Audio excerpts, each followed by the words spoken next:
CompTIA Tech Plus Complete Training Course. Exam Objective 2.9 Explain the basic capabilities of a small wireless network. Wireless frequency bands.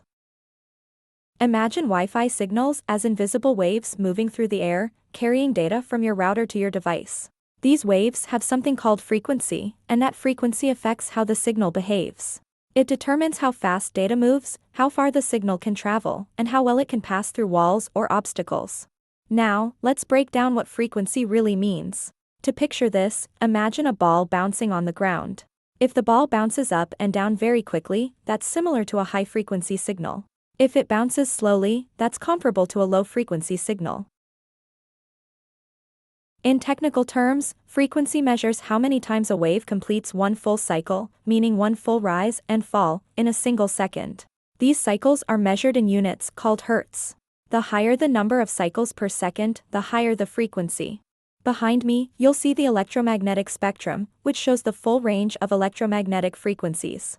This chart gives you a sense of just how wide that range really is, from very low frequencies like AM and FM radio waves, all the way up to high-energy waves like X-rays and gamma rays. For our current studies, we're going to focus on just a small part of that spectrum, the part used for Wi-Fi. Specifically, we're going to look at the two main frequency bands used by most wireless networks today. These are the 2.4 GHz band and the 5 GHz band. The first frequency band we will discuss is the 2.4 GHz band. It's like a slow but steady marathon runner.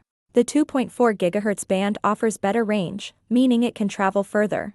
This characteristic makes it ideal for providing Wi-Fi coverage in larger spaces.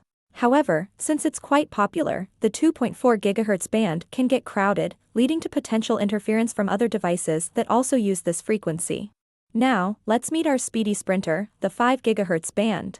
It may not travel as far as the 2.4 GHz band, but it offers faster and more reliable connections over shorter distances. Due to its higher frequency, the 5 GHz band can handle more data, making it ideal for bandwidth-intensive tasks like HD video streaming, online gaming, and file transfers. Additionally, since the 5 GHz band is less crowded, it experiences less interference, providing a smoother and more consistent Wi-Fi experience. Now that we've seen how these two frequency bands behave, let's take a look at how they're used in different Wi-Fi standards. We'll start with 802.11n. This was the first Wi-Fi standard to support both the 2.4 and 5 GHz bands, making it a dual-band technology.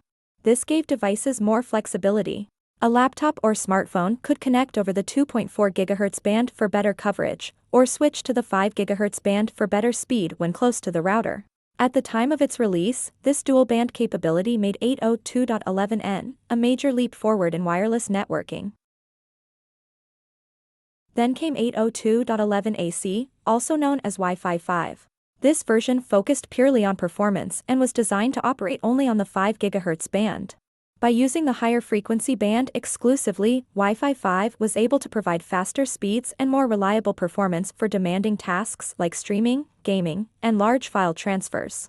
The trade-off, of course, is reduced range and weaker performance through walls, but for speed, it was a major upgrade. It's also worth noting that most 802.11ac routers still support 802.11n devices. That means they can provide a 2.4 GHz connection using an 802.11n connection for older hardware, while offering high-speed 5 GHz access for newer devices running on Wi-Fi 5.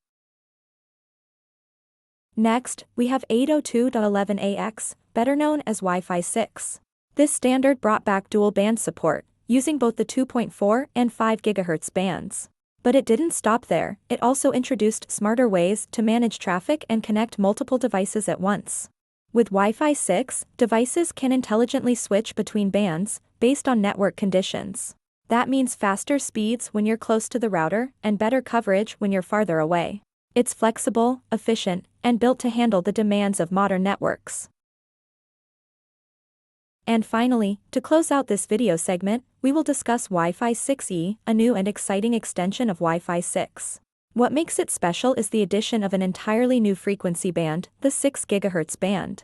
This band provides a fresh, wide-open space for wireless communication. Since it's brand new, there's far less interference. Wi-Fi 6E is ideal for high-performance applications and environments with lots of competing signals. Now, not all routers and devices support Wi-Fi 6E just yet, but it is making its way into newer equipment as time progresses. As it becomes more widely adopted, the 6 GHz band will help future-proof networks for years to come.